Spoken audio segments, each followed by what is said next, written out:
번님만 대지아님,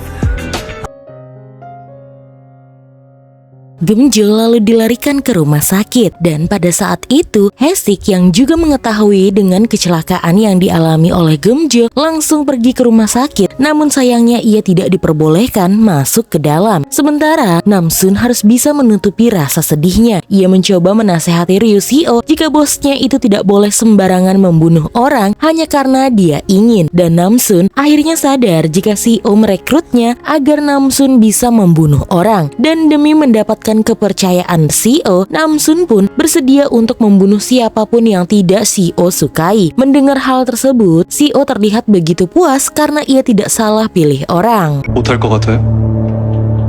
내가 왜 못해?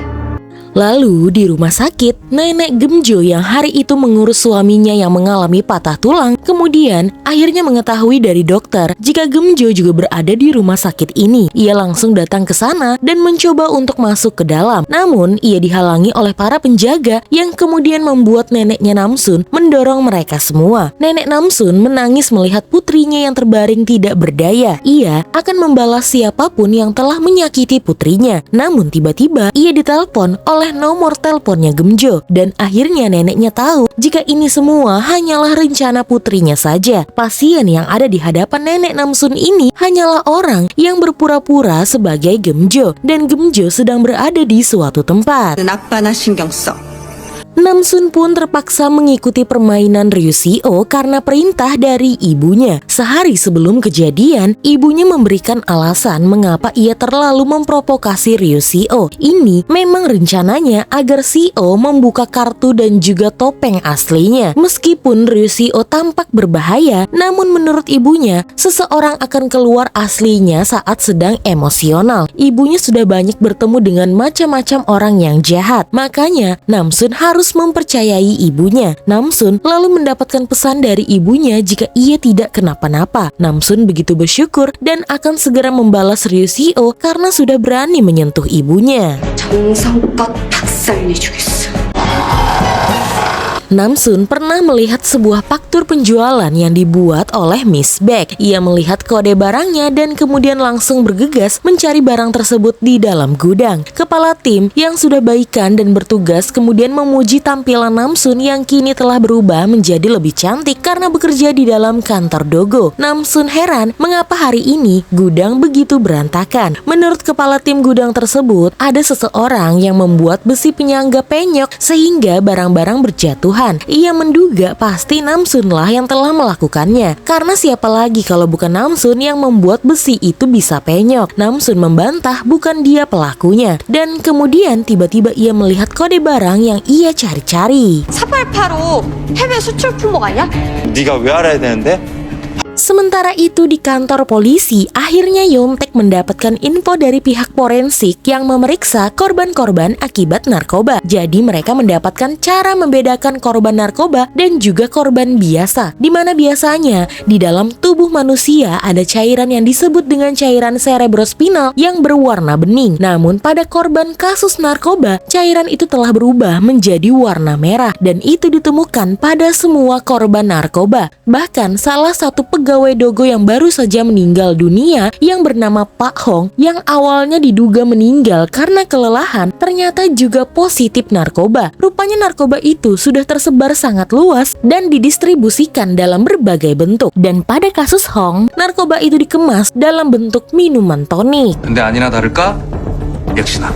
Lalu kemudian neneknya Namsun datang ke sebuah ruangan di mana ruangan itu adalah tempat Geumjo bersembunyi. Di sana Geumjo menceritakan jika ia tengah melawan kejahatan dan ia diincar oleh seseorang. Nenek Namsun menyuruh putrinya itu untuk mengurus anak-anak saja daripada bermain mata-mata seperti Nam-in yang sekarang jarang terlihat. Geumjo berucap Nam-in tidak kenapa-napa karena sekarang Nam-in sedang diet. Lalu Geumjo menceritakan bagaimana ia mau dibunuh. Sewaktu mau pulang, ia diikuti oleh truk sampah. Geumjo langsung menelpon Hae-sik dan memberitahukan nomor plat truk sampah tersebut. Dan Geumjo juga dibantu oleh rekan prianya sehingga ia tidak akan kenapa-napa. Menurut neneknya Namsun, seharusnya Geumjo terlihat kuat agar lawannya takut. Tapi menurut Geumjo lebih baik ia berpura-pura mati saja dan kemudian menyerang di saat musuh sedang lengah. 그렇게 있어.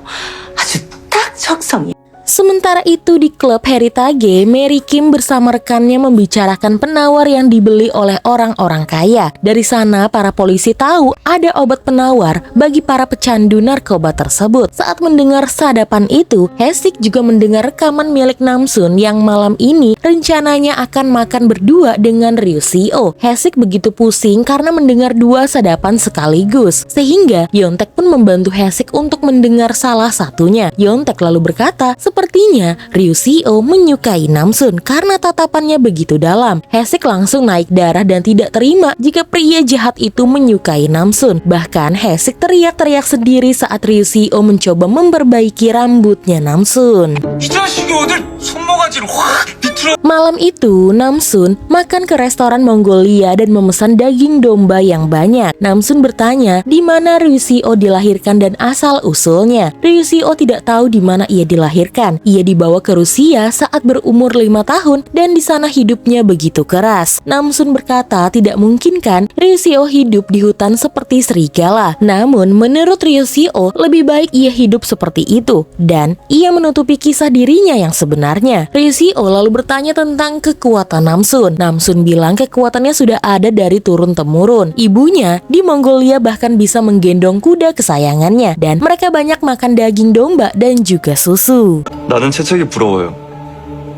Di kepolisian, Yeontaek lagi-lagi berkata jika tampaknya Ryu Si-oh menyukai Namsun, terlihat sekali dari tatapannya. Dan lagi-lagi Hae-sik kesal mendengar hal tersebut. Lalu kemudian rekannya bertanya tentang ketua tim mereka yang katanya pergi ke kantor polisi Busan untuk menyelidiki kasus narkoba. Namun, sampai sekarang ia masih belum datang juga dan ponselnya pun tidak bisa dihubungi. Sementara itu, ternyata ketua tim Hae-sik rupanya sedang bergejolak di antara memilih untuk bunuh diri saja atau hidup seperti orang mati karena sudah kecanduan narkoba. Ia pun mencoba untuk bunuh diri, namun untungnya pada saat itu ia ditolong oleh beberapa orang yang ada di sana.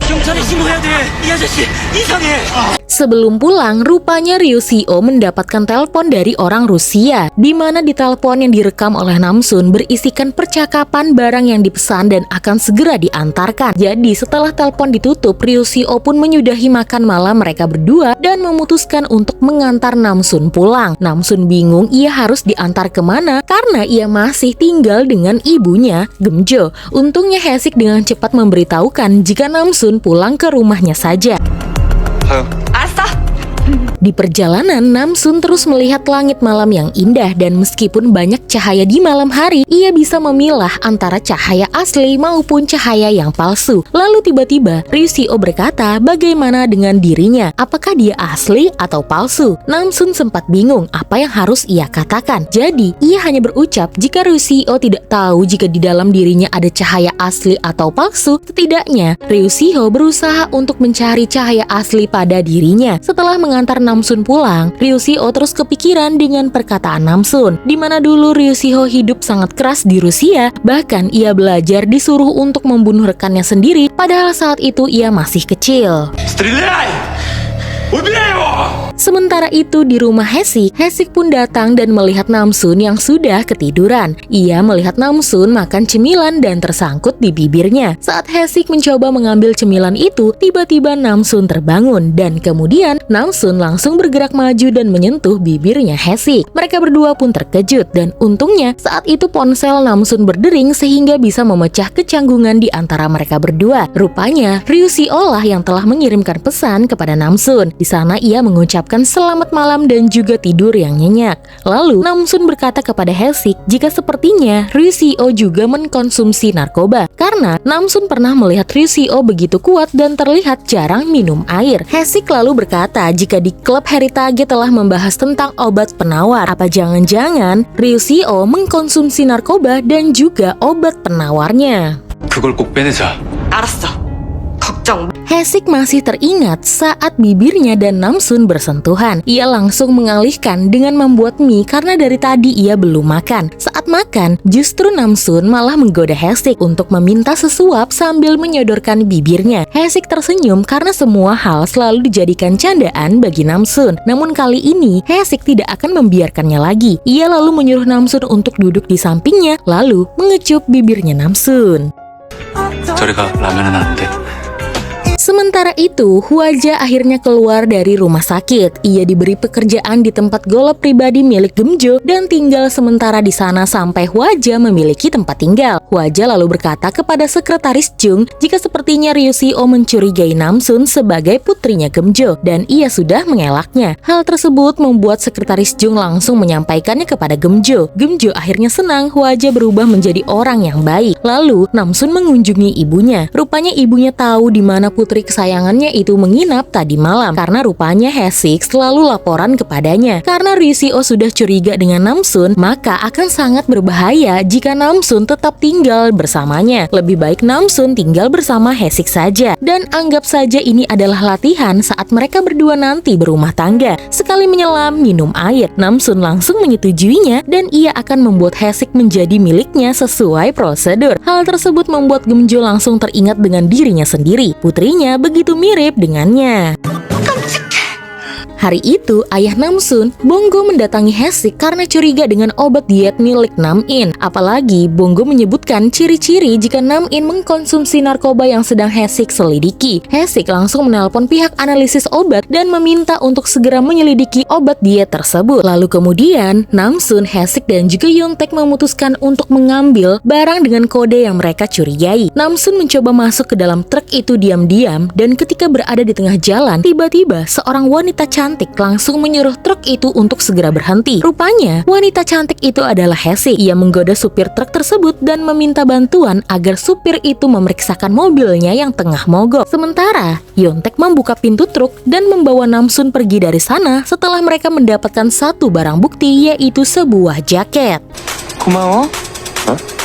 Haesik langsung membuka jaket tersebut yang isinya hanyalah bulu-bulu angsa. Tapi ia langsung teringat dengan masker tempo hari. Ia pun mengambil air dan menaruh bulu-bulu itu di sana. Dan benar saja, bulu itu langsung berubah menjadi serbuk-serbuk narkoba. Dan narkoba itu mempunyai nama samaran, yaitu Paul. Sementara itu, Namsun berlari ke kantor karena dari tadi ternyata Ryu Si-oh tengah mencarinya. Ia berlari ke dalam kantor Si-oh dan bertanya ada apa. Sementara pada saat itu, Haesik juga mendapatkan kabar tentang obat dietnya Nam-in. Ia langsung menghubungi Gemjo dan memberitahukan jika Nam-in positif sudah mengkonsumsi narkoba dari obat diet tersebut. Gemjo begitu terkejut dan tidak menyangka justru putranya mengalami hal ini. Di kantor, Ryu Si-oh mendekati Namsun. Ia kesal karena Namsun tidak bisa dihubungi dan kemudian ia mendekati Namsun. Ia ingin Namsun tidak pergi lagi darinya dan Ryu Si-oh ingin Namsun menjadi kekasihnya. 나랑 사귈래요?